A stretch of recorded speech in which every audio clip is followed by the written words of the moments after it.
Hi, my name is Ben Cardin from Baltimore, Maryland, and I'm a supporter of the Borgen Project, and I urge Senator Cardin to support emergency funding to the international affairs budget for the COVID-19 global response.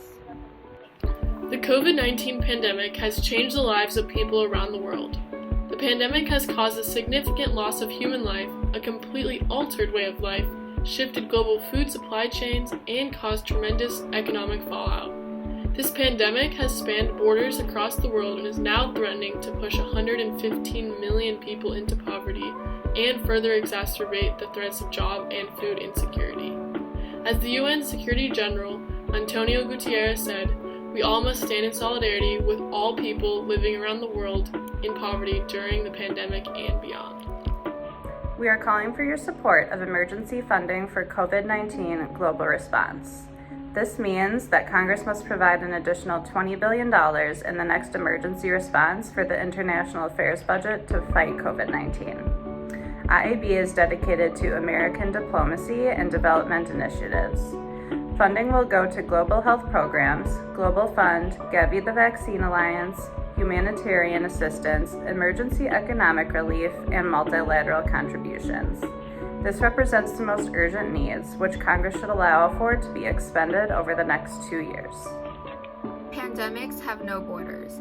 We cannot defeat COVID-19 until we defeat it worldwide. In order to protect those already suffering from poor living conditions, we must support emergency supplemental funding to the international affairs budget for the COVID-19 global response.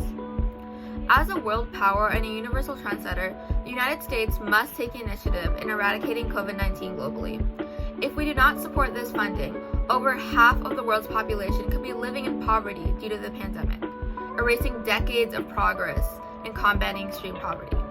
It is essential for the United States to fight extreme global poverty to promote the social and economic stability of these people in order to protect the health, national security, and economic interests for all Americans.